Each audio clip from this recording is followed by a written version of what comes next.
Nesta videoaula, nós vamos iniciar os nossos estudos sobre as classes de palavras, focalizando pontualmente a classe dos pronomes. Para responder as perguntas do que estamos falando quando falamos sobre classes de palavras e o que é o pronome, nós vamos iniciar esta videoaula com uma citação do livro Sofrendo a Gramática, do professor Perini. Neste livro, o professor Perini faz uma interessante crítica ao ensino das classes de palavras e ao ensino da gramática, de um modo geral, nas escolas. Vamos à citação. Uma coisa que nos poderiam ter dito na escola, mas em geral não disseram, é para que a gente precisa separar as palavras em classes. Ora, a razão é semelhante à que nos obriga a separar os animais em classes, ordens, espécies e etc. Classificamos as palavras para podermos tratar delas com o mínimo de economia. Para dar conta, então, das semelhanças de forma, de sentido e de função entre as palavras, é preciso agrupá-las, levando em conta 3 critérios propostos por Matoso Câmara Júnior: o critério formal ou mórfico, o semântico e o funcional. O reconhecimento das propriedades das palavras inicia-se logo no período de aquisição da linguagem, quando identificamos muito espontaneamente as propriedades das palavras da nossa língua.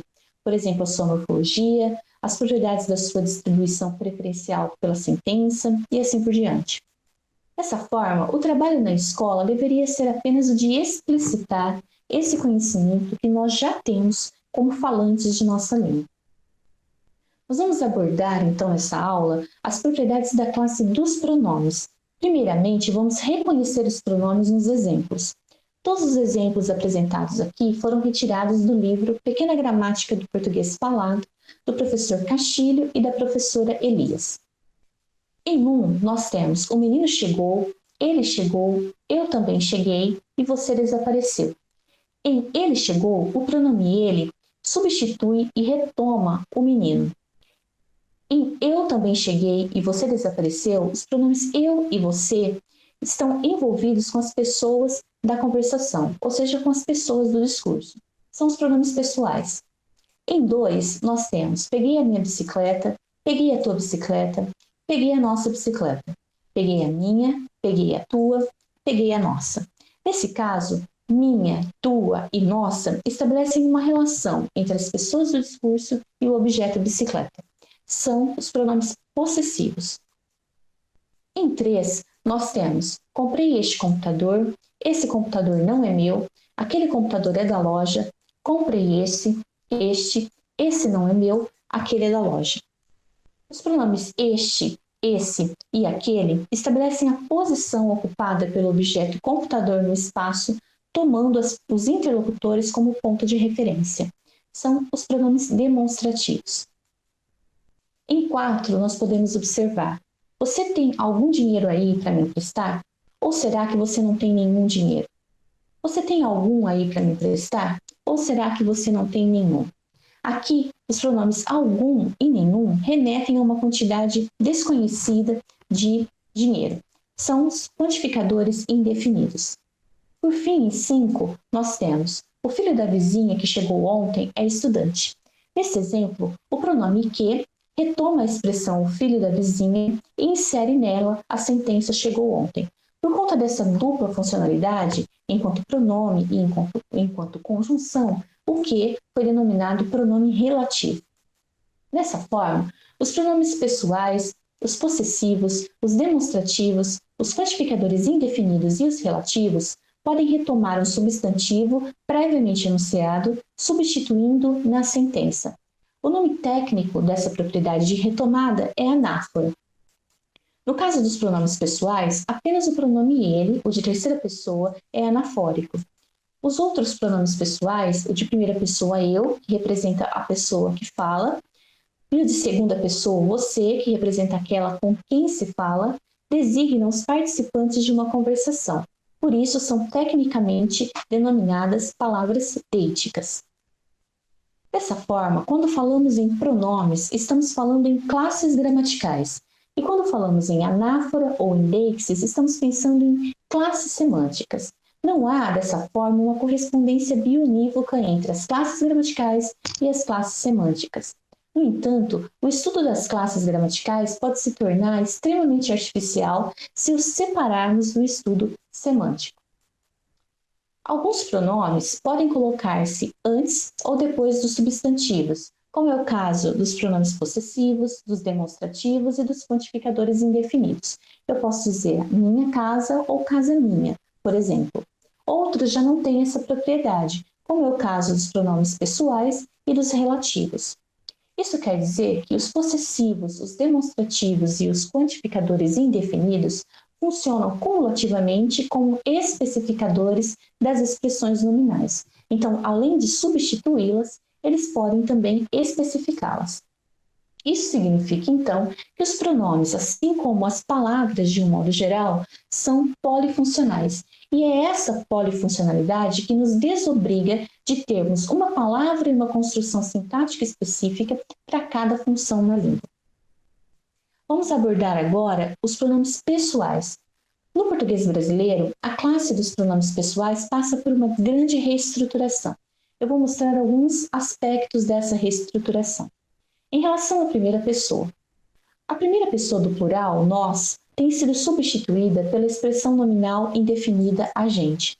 Podemos ver isso no exemplo. A gente não está sabendo bem como sair desta. No português padrão, na variedade culta, portanto, o agente se conjuga com o verbo na terceira pessoa do singular e o nós se conjuga com o verbo na primeira pessoa do plural. Então, o agente, quando ele penetra no paradigma dos pronomes pessoais, ele concorre com nós e, menos frequentemente, pode ser usado também como eu. Em relação à segunda pessoa. Na segunda pessoa do singular, o tu tem sido substituído por você, que deriva da expressão de tratamento vossa mercê, de acordo com essa trajetória de mudança. A forma vós mercê e as suas variantes vós mercê e vossum se designavam um tratamento destinado aos reis. Com o desenvolvimento da burguesia, esses novos ricos começaram a exigir também essa forma de tratamento, que era uma forma cerimoniosa. Quando você vem para o português brasileiro, ele perde esse tratamento cerimonioso e passa a ser usado de igual para igual. Apesar desse aspecto, o que nós observamos é que em algumas regiões do Brasil em que o tratamento tu continua vigente, o uso de você recupera o antigo distanciamento válido nos tempos imperiais. E o contrário também ocorre. Ou seja, onde o tu não é mais usado, ele e seus derivados podem reaparecer quando se quer marcar algum tipo de distanciamento. Sobre a terceira pessoa, nós já vimos que a terceira pessoa não representa um participante da conversa, ela apenas remete ao assunto de forma anafórica. Sobre ela, essa enorme diferença de representação dos pronomes explica, então, por que eu e tu não tem feminino nem plural, ao passo que o pronome de terceira pessoa, ele, tem tudo isso. Nós temos ele, ela, eles e elas. Ou seja, os pronomes são diferentes também em sua morfologia. Vamos apontar algumas modificações. O ele preserva o seu uso como sujeito, mas passa a ser usado também como objeto direto, inclusive na variedade culta. Por exemplo, em construções como ainda não vi ele hoje. O pronome complemento o e as suas variantes lo e no estão desaparecendo e sendo substituídos também por ele. Dessa forma, ao invés de dizermos será que vão achá-lo ou acharam-no, nós preferimos dizer será que vão achar ele? Acharam ele? Muitas vezes nós fazemos essa opção. O lhe alterna com o li e, além de complemento objeto indireto, passa a ser usado também como complemento objeto direto, assim como mostram os exemplos. Eu lhe disse que ficasse quieto. Aqui ele funciona como objeto indireto. Ou eu não lhe vi, eu não lhe conheço. Aqui funciona como objeto direto. Sobre os pronomes reflexivos. Nós usamos os pronomes reflexivos quando as ações e os eventos expressos pelo verbo são aplicados sobre o referente do sujeito. Então, nós temos usos como eu me cortei com a faca, tu te cortaste com a faca e ele se cortou com a faca. Então, nós temos reflexivos para cada pessoa do discurso. O que acontece, no entanto, é que o reflexivo da terceira pessoa passou a ser usado também com as outras pessoas, na variedade não padrão, nas variedades não padrão do português. como, por exemplo, em ocorrências do tipo eu se cortei com a faca ou tu se cortou com a faca. Além disso, nós observamos que está havendo algumas dificuldades em usar o se nos contextos em que ele seria esperado. Isso ocorre nos casos de repetição do pronome se, em ocorrências como ele se cortou-se todo, em casos de nasalização do se em contexto de nasal, em exemplos do tipo sentencing, e na sua simples omissão, que é o mais frequente, como em ele queixou para o delegado. Todas essas dificuldades têm a ver com o fato de que o pronome reflexivo está em pleno processo de mudança no português brasileiro. Sobre os pronomes possessivos. Essa é a classe que tradicionalmente é explicada como estabelecendo uma relação de posse entre um possuidor e uma coisa possuída. Isso fica claramente identificado em exemplos do tipo o meu carro é branco.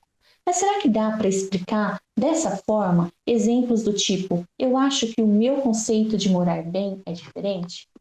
Exemplos desse tipo mostram uma necessidade de alargar um pouco o conceito de pronome possessivo, porque não fica muito evidente que um conceito pode ser algo possuído, já que algo possuído é aquilo que eu posso emprestar, que eu posso jogar fora e assim por diante. Então, alargando essa definição, nós podemos concluir que o papel dos possessivos é desempenhar a função de relacionar uma pessoa do discurso com algum conceito. O possuidor, que faz parte então dessa relação, é expresso pelo pronome possessivo e distribui-se pelas 3 pessoas do discurso.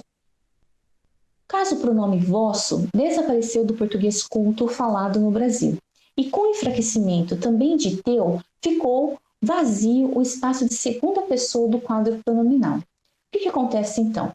Ele passa a ser ocupado por seu e seus, que saem da terceira pessoa, migram da terceira pessoa para a segunda pessoa. Mas então surge um outro espaço vazio na terceira pessoa que passa a ser ocupado por dele.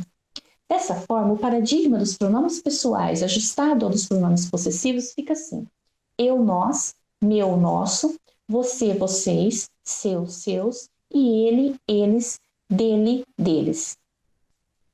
O meu e o seu nesse paradigma concordam em gênero e número com o substantivo que designa o referente possuído. Então, nós temos meu carro, sua casa. Já o dele concorda com o substantivo que designa o possuidor. Então, eu tenho carro, carro dele, carro, casa dela. E dele e dela concordam, então, com o possuidor. A substituição de seu por dele com o possessivo de terceira pessoa resolveu um problema de ambiguidade no português brasileiro. Dê uma olhada nos exemplos. Ô João, você sabia que o Antônio perdeu o seu carro? Aqui não se sabe se o carro perdido é de João ou de Antônio. Já com o uso de dele, nós temos: ô João, você sabia que o Antônio perdeu o carro dele? Aqui se sabe que o carro perdido é de Antônio e não de João.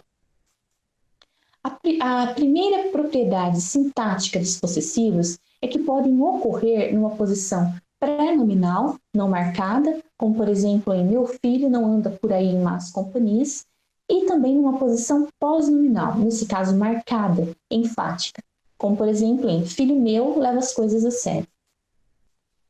A nova forma possessiva da terceira pessoa, no entanto, sempre se pospõe, ou seja, pospõe-se categoricamente ao substantivo, em exemplos do tipo, bota a cabeça dele dentro do forno. Um pouco sobre o pronome demonstrativo. Bom, além de este, esse, aquele, isso e aquilo e o, que são os pronomes demonstrativos que nós podemos dizer prototípicos, as gramáticas incluem também tal, mesmo, próprio e semelhante nessa lista. Os demonstrativos, assim como os artigos, os possessivos e os quantificadores indefinidos, vêm prioritariamente antes do substantivo, mas isso não quer dizer que eles não possam figurar depois do substantivo, por exemplo, em casos como democracia danada essa. Quanto ao sentido dos demonstrativos, as gramáticas enfatizam muito o seu traço deítico, estabelecendo que eles apontam, por isso deíticos, para referentes localizados proximamente à primeira, à segunda e à terceira pessoa do discurso. Teremos então um esquema ternário do tipo eu, este, você, tu, esse e ele, aquele. No entanto, as pesquisas mostram que o que nós temos, na verdade, no português brasileiro é um sistema binário. este, esse atuam na indicação de objetos ou pessoas que estão próximas da primeira ou da segunda pessoa, como, por exemplo, nós vemos em de quem é este livro aqui, ou de quem é esse livro aqui, variavelmente, e aquele atua na indicação de objetos ou pessoas distantes, tanto da primeira quanto da segunda pessoas, como, por exemplo, em aquele livro lá parece que foi perdido. No entanto, a função mais forte dos demonstrativos ocorre na retomada de referentes ou na anunciação de referentes no âmbito textual. Então, os demonstrativos podem apontar para trás, como por exemplo em o brasileiro, esse desconhecido. E aqui nós temos um uso anafórico, ou podem apontar para frente, anunciando o que virá depois, como por exemplo em este desconhecido, o brasileiro, e aqui nós temos um uso catafórico. É possível observarmos também esse elemento retomando um outro elemento não expresso no texto, mas que pode ser inferido do contexto. Por exemplo, vim para a festa, mas esqueci aquele negócio. E se tratando de festa, a gente consegue inferir que aquele negócio se refere ao presente. O papel dos demonstrativos na organização do texto ultrapassa os limites da sentença. Então, nós podemos ver os demonstrativos inserindo tópico discursivo, usados então com a função de situar o nosso interlocutor sobre o assunto que será tratado. Por exemplo, quando dizemos esse texto aqui fala sobre pronomes. Funcionando na continuidade do tópico discursivo, quando eles são usados para manter o mesmo assunto numa função coesiva, assim como as de anáfora e catáfora, que eu acabei de mencionar, e também usados no encerramento do tópico discursivo em ocorrências do tipo é isso aí, no final de uma conversa, no final de um texto. Quantificador indefinido. Os quantificadores indefinidos podem colocar-se antes do substantivo, como em muita gente, ou podem substituir o substantivo, como algo, algum, alguém, ninguém, tudo e nada. Por indefinido, nós precisamos entender desde um número indeterminado de objetos contáveis, como em muitos dias, por exemplo, até uma quantidade indeterminada de objetos não contáveis, como em muita água. Os quantificadores indefinidos integram uma classe bastante heterogênea, porque quanto à sua morfologia, uns se flexionam, como por exemplo em algumas vezes, poucas vezes, alguma figura humana. Outros não se flexionam, como em bastante café. Quanto à sua sintaxe, a posição dos quantificadores pode ser variável. Alguns ocupam sempre a posição pré-nominal, por exemplo, em a pessoa de certa idade, no caso de certa. Outros, quando se movimentam, alteram o seu sentido, como em vamos conhecer alguma figura humana, em que o alguma está relacionado com o sentido de afirmação. E vamos conhecer figura humana alguma, em que, numa posição pós-nominal, o alguma está relacionado a um sentido de negação. Ou ainda alteram a sua classe, como ocorre com o certa em a pessoa de certa idade nunca diz a idade certa. Em certa idade, então na posição pré-nominal, nós temos um quantificador indefinido. E em idade certa, na posição pós-nominal, o certa passa a ser um adjetivo. Outros podem ser colocados antes ou depois do substantivo, podem até mesmo ultrapassar os limites da expressão nominal sem sofrer alteração do seu sentido.